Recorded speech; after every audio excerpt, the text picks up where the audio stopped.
नमस्कार, म पुण्य प्रसाद ढुङ्गाना, शिक्षक श्री मोती माध्यमिक विद्यालय शिव शताक्षी 2 झापा। आज म हजुरहरू समक्ष मैले निर्माण गरेको विद्यार्थी मूल्याङ्कन डिजिटल प्रणालीको प्रयोग सम्बन्धी सानो भिडियो लिएर उपस्थित भएको छु। आशा छ यो भिडियोले मेरो प्रोग्राम सञ्चालन गर्न सहजता ल्याउनेछ।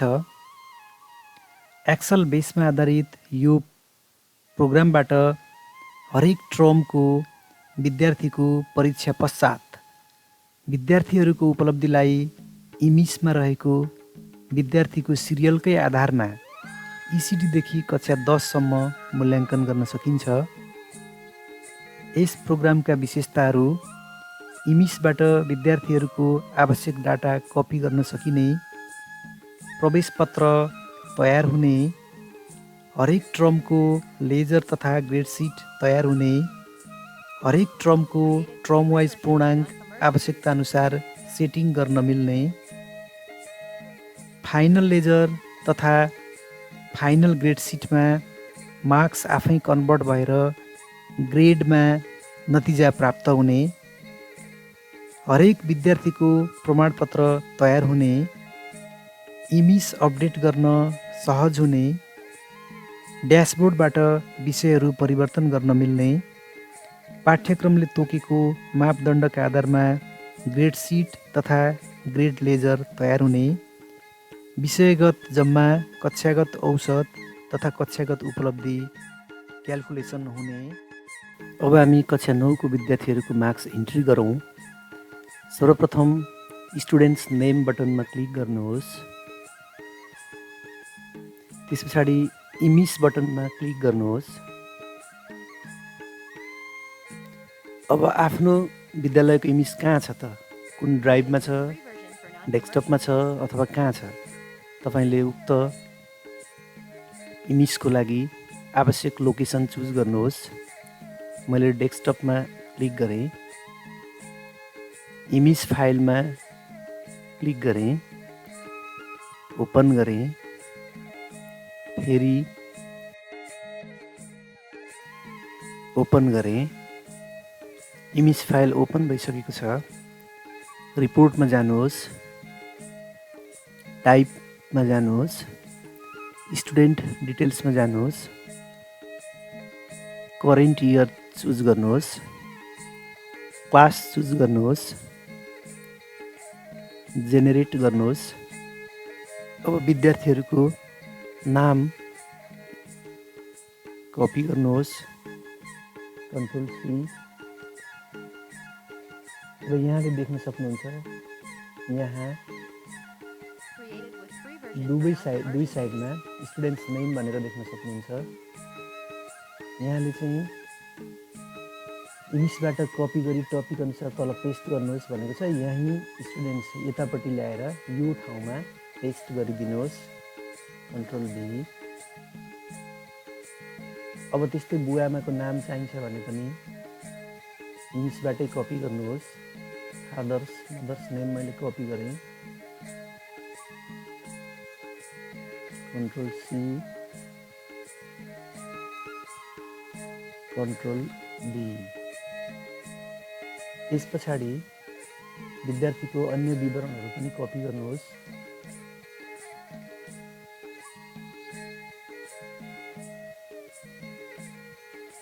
सेक्सदेखि डेट अफ बर्थसम्म कपी गरौँ।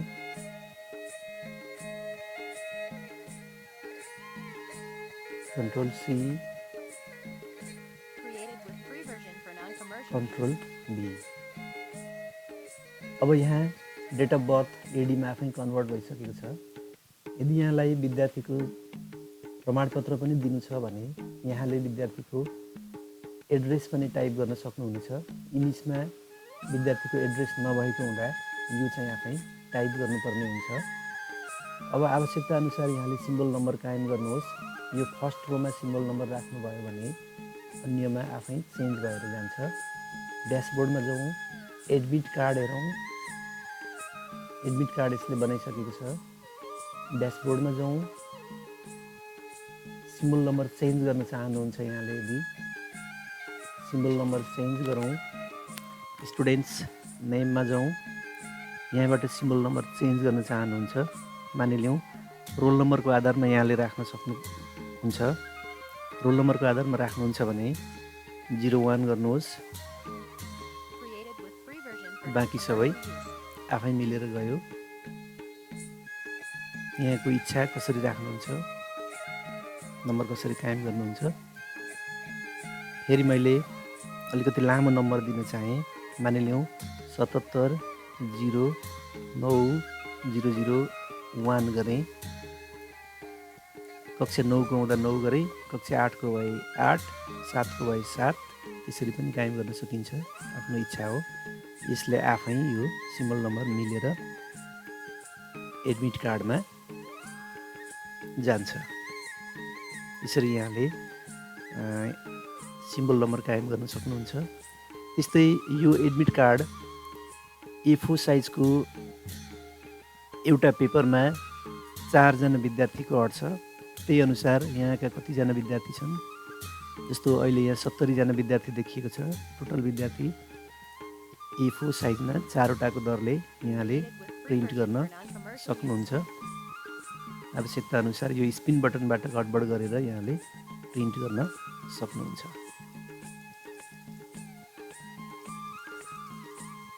त्यस पछाडि हामी ड्यासबोर्डमा जाउँ। विद्यार्थीको हरेक टर्मको लागि नाम सेट भइसकेको छ। जस्तो फर्स्ट लेजर भनेको फर्स्ट टर्मको लागि बनाइएको छ, यहाँले देख्न सक्नुहुन्छ। यहाँ नाम आइसकेको छ विद्यार्थीको। अब विद्यार्थीको मार्क्स इन्ट्री गरेर हेरौँ। फर्स्ट लेजर भनेको फर्स्ट टर्मको लागि हो, सेकेन्ड लेजर भनेको सेकेन्ड टर्मको लागि हो, एनुअल लेजर भनेको फाइनल एक्जामको लागि हो। अब यहाँले फर्स्ट लेजर फर्स्ट टर्मको लागि मार्क्स इन्ट्री गर्दै हुनुहुन्छ। मार्क्स इन्ट्री गरौँ। पूर्णाङ्क यहाँले आफ्नो इच्छाअनुसार सेट गर्न सक्नुहुन्छ। जस्तो फर्स्ट टर्मको लागि कति पर्सेन्टमा यहाँले कति पर्सेन्ट गराउँदै हुनुहुन्छ र जसको लागि प्रश्न कतिको आइराखेको छ। मानिलिउँ मैले 10% लागि फर्स्ट टर्म गर्दैछु, तर पूर्णाङ्क चाहिँ प्रश्नपत्र चाहिँ मेरो 50मा आउँछ भने यहाँले यो निलो निलो भागमा पूर्णाङ्क आफै सेट गर्न सक्नुहुन्छ। आफै कन्भर्ट भएर फाइनल टर्ममा गएर मिल्छ। जस्तो यहाँले देख्न सक्नुहुन्छ, मैले फर्स्ट टर्मको लागि 50मा एक्जाम गर्दैछु। यहाँ 7.5 चाहिँ यो 10% को लागि पूर्णाङ्क छ। तर होइन म 50मा गर्छु भने 50मा विद्यार्थीले प्राप्त गरेको मार्क्स यहाँ इन्ट्री गरौँ। मानिलिउँ 50मा चाहिँ विद्यार्थीले 45 ल्यायो, 40 आयो, 35 आयो, 25 आयो, 20 आयो, 42 आयो। अब यहाँले देख्न सक्नुहुन्छ, यहाँ हजुरले अहिले A+ देख्नुभएको रहेछ। किन त्यति भयो भन्दा यो चाहिँ हामी 50मा 50मा गर्दैछौँ। यहाँ 7.5 छ। मात्र यहाँले यो पूर्णाङ्कलाई 50 गरिदिनुहोस्, अरू केही गर्नु परेन, 50 गर्नुहोस्। अब यहाँ हेर्नुहोस् त आउने परिवर्तन यसले आफै मिलाउँछ। केही नै गर्नु पर्दैन, मात्र पूर्णाङ्क चेन्ज गरिदिनुहोस् र प्रश्नपत्र जतिमा आएको छ त्यतिमै इन्ट्री गरिदिनुहोस्। यसले आफै पूर्णाङ्क मिलाउँछ। जस्तो त्यही अनुसार अब यी विद्यार्थीको मार्क्स इन्ट्री गरेर सबै एउटा विषयको चाहिँ 1.5 आयो। अब यहाँले अप्सनल सब्जेक्ट कुन हो, त्यो अप्सनल सब्जेक्टको आवश्यकता अनुसार यहाँबाट चुज गर्न सक्नुहुन्छ। त्यो अप्सन यहाँ राखिएको छ। जस्तो यहाँ चाहिँ अप्सनल फर्स्ट इकोनोमिक्स छ। इकोनोमिक्समा विद्यार्थीले 7 ल्यायो। अब अप्सनल 2 कुन हो त? OPT 2 कम्प्युटर हो अथवा एकाउन्ट हो अथवा एजुकेसन हो। यहाँले चाहिँ आफ्नो विद्यालयको सब्जेक्ट चुज गर्न सक्नुहुन्छ। यदि यहाँ छैन भने त्यो सब्जेक्ट थप्नुपर्ने हुन्छ। अब OPT 2 कम्प्युटरमा 7.5 मा विद्यार्थीले 7 ल्यायो। प्र्याक्टिकलमा 2 ल्यायो। अब टोटल हेर्नुहोस् त यहाँनिर 5 आयो र यहाँ अन्तिममा विद्यार्थीले प्राप्त गरेको टोटल मार्क्स आइसकेको छ, जहाँ थ्योरीमा 87.5, प्र्याक्टिकलमा 18 र जम्मा 105.5 आइसकेको छ र जिपिए 3.35 आएको छ। अब एटेन्डेन्स, यदि यहाँले फर्स्ट टर्ममै विद्यार्थीको फर्स्ट टर्मसम्मकै एटेन्डेन्स जोडेर लगाउनुहुन्छ भने अब एटेन्डेन्स पनि लगाइदिन सक्नुहुन्छ। मानिलिउँ विद्यालय चाहिँ 35 दिन लागेको छ र एटेन्डेन्स चाहिँ विद्यार्थीको 25 दिन भएको छ भने त्यहाँ 25 लगाउन सक्नुहुन्छ। अनि यतापट्टि गएर विद्यालय लागेको दिन, फर्स्ट टर्ममा यहाँले ड्यासबोर्डमा गएर विद्यालय खुलेको दिन लगाइदिन सक्नुहुन्छ, 35 दिन। अब यो यहाँ जोडिएर टोटलमा आइसकेको छ। यहाँबाट क्लास टिचरको नाम लगाउन सक्नुहुन्छ। मैले हरि भनेर क्लास टिचरको नाम लगाएँ। त्यस्तै गरेर हेड टिचरको नाम पनि लगाइदिउँ। श्याम भनेर मैले हेड टिचरको नाम लगाएँ। अनि रिजल्ट इस्यु डेट पनि मैले यहाँ टाइप गरेँ।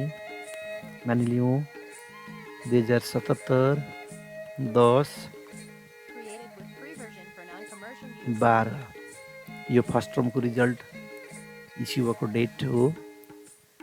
अब यहाँले विद्यार्थीको ग्रेड सिट हेर्न सक्नुहुन्छ, जसको लागि फर्स्ट ग्रेड सिट भन्ने बटनमा जानुहोस्। यो फर्स्ट टर्मको लागि first grade seat, second grade seat भनेको सेकेन्ड टर्मको लागि, एनुअल ग्रेड सिट भनेको फाइनलको लागि र फाइनल ग्रेड सिट भनेको सबै यो तिनटै टर्म जोडिएर आएको फाइनल ग्रेड सिट हो। भने लेजरमा पनि त्यही हो, first ledger, second ledger, annual ledger अनि फाइनल लेजर भनेको तिनटै टर्मको जोडिएर आउने फाइनल लेजर हो र यसले फाइनल ग्रेड सिट यहाँ बनाउँछ। अब हामी विद्यार्थीको ग्रेड सिट हेरौँ। ल यहाँ देख्न सक्नुहुन्छ, यहाँ विद्यार्थीको रोल नम्बर 1 को अस्मिता हस्दा हामीले इमेजबाट कपी गरेर यहाँ ल्याएका थियौँ। अस्मिता हस्दा उनको डेट अफ बर्थ चाहिँ 63/9/5 छ। एडीमा कन्भर्ट हुँदाखेरि 2006-08-25 भएको छ।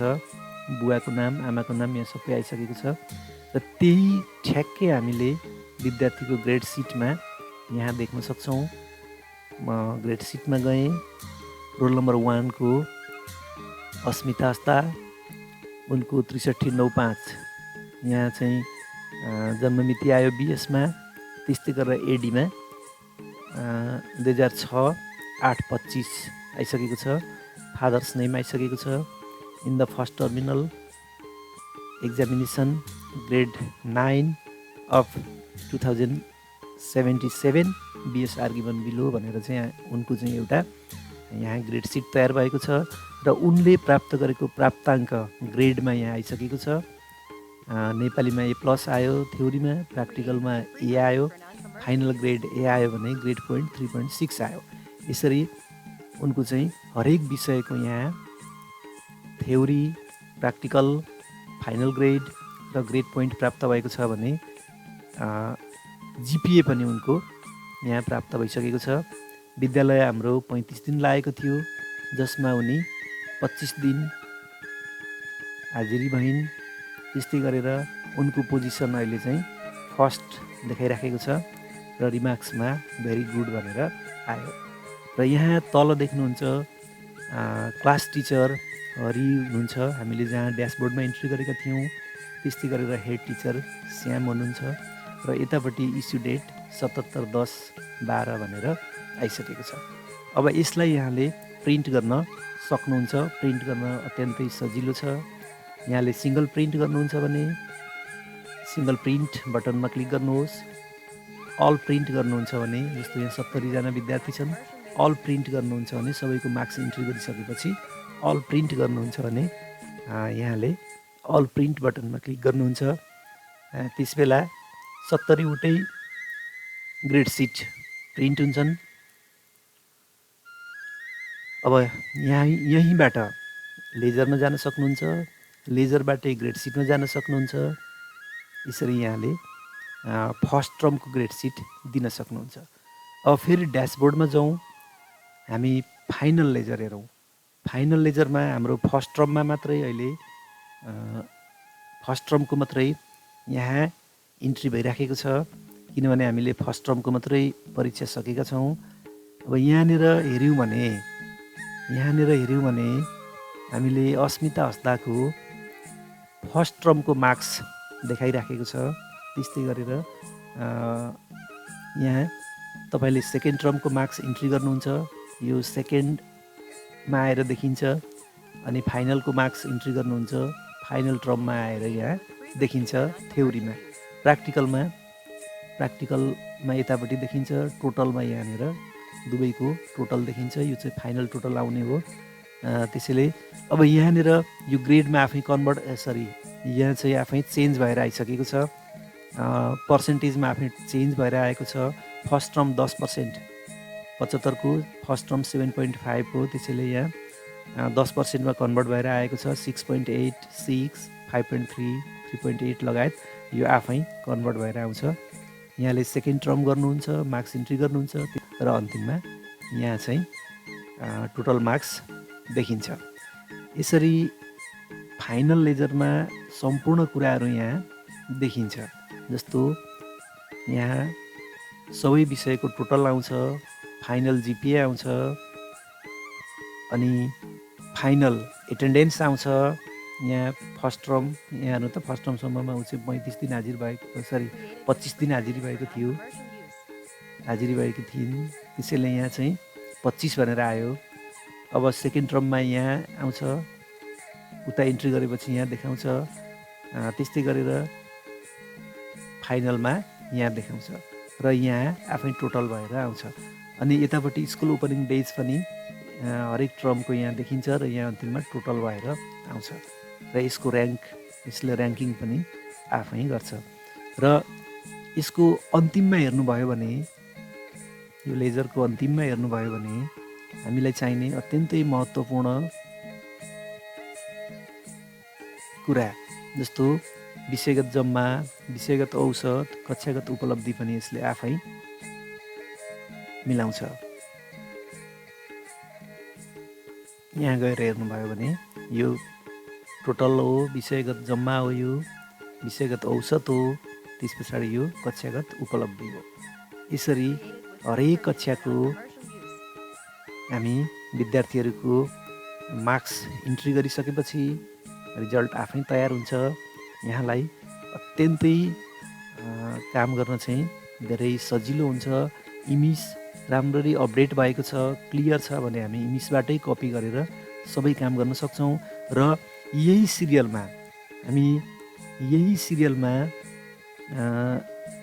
इमेजमा अपडेट गर्न सक्छौँ, किनभने यो इमेजकै आधारमा छ। जस्तो यहाँ जानुहुन्छ, यो प्रिन्ट फाइनल लेजर भन्ने बटनमा जानुहुन्छ र यो चाहिँ विद्यार्थीहरूको अन्तिम लेजर हो, रिजल्टको यो चाहिँ अन्तिम यो लेजर हो। यो लेजर यहाँले टास्न पनि प्रयोग गर्न सक्नुभयो, अफिसियल युजको लागि पनि प्रयोग गर्न सक्नुभयो र यसैको आधारमा इमेज अपडेट गरिदिनु भयो भने यहाँलाई कुनै पनि समस्या हुने छैन। तपाईँले अत्यन्तै छिटो, अत्यन्तै सजिलो तरिकाले इमेज अपडेट गर्न सक्नुहुन्छ। त्यस्तै गरेर सिट प्लान पनि यसले आफै जेनेरेट गर्छ। यदि यहाँले चाहिँ सिट प्लानको लागि यहाँ दिएको सिम्बल नम्बर अनुसार सिट प्लान गर्न सक्नुहुन्छ। तपाईँले नेम सिटमा यहाँ राखिएको सिम्बल नम्बरको आधारमा यहाँबाट सिट प्लान गर्न सक्नुहुन्छ। त्यस्तै गरेर यहाँलाई exam attendance and marks sleep भनेर अर्को बटन राखिएको छ। तपाईँले जब नाम इन्ट्री गर्नुहुन्छ, सिम्बल नम्बर इन्ट्री गर्नुहुन्छ, त्यसबेला विद्यार्थीहरूको यहाँ नाम र सिम्बल नम्बर आउनेछ। यहाँले चाहिँ आवश्यकता अनुसार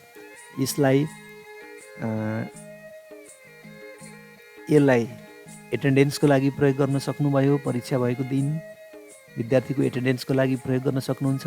यहाँ क्लास भर्नुहोस्, यहाँ मिति भरिदिनुहोस्। त्यस पछाडि कोठा नम्बर रुम नम्बर यहाँ भर्नुहोस्। यसबाट यसलाई प्रिन्ट गरेर हरेक कोठामा विद्यार्थीहरूको यो चाहिँ कक्षागत एटेन्डेन्स गराउन सक्नुहुन्छ। यसबाट मार्क्स इन्ट्री गर्नको लागि यो मार्क्स स्लिप भयो। कुन विषयको हो यहाँ सब्जेक्ट लेख्नुहोस्, फुल मार्क्स लेख्नुहोस्, त्यस पछाडि मार्क्स इन्ट्री गरिदिनुहोस्। र यतापट्टि गएर यहाँले चाहिँ वर्षभरिको लागि मार्क्स इन्ट्री गर्नको लागि यो स्लिपलाई प्रयोग गर्न सक्नुहुन्छ।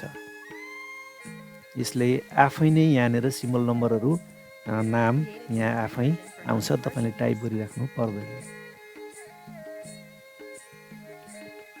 त्यस पछाडि यसको अर्को विशेषता भनेको यसले सर्टिफिकेट बनाउँछ र सर्टिफिकेटको लागि यहाँ जस्तो अहिले रोल नम्बर 1 को लागि आयो। यदि यहाँले यहाँ एड्रेस लगाइदिनु भएको छ भने एड्रेस पनि आउँछ।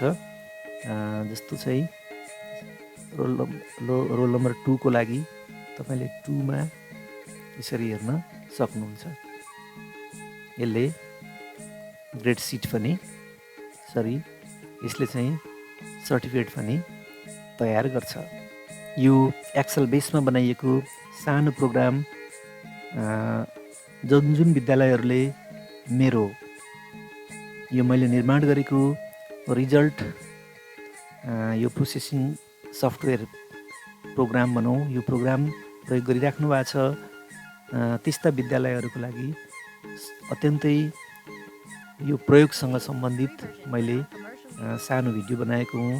यो मेरो प्रयास यहाँहरूलाई कस्तो लाग्छ, यहाँहरूले मलाई थप सकारात्मक सुझावहरू दिनुहुनेछ भन्ने पूर्ण विश्वासका साथ यहाँहरूले भिडियो हेरिदिनु भयो। यहाँहरूलाई धेरै धेरै धन्यवाद दिन चाहन्छु। धन्यवाद।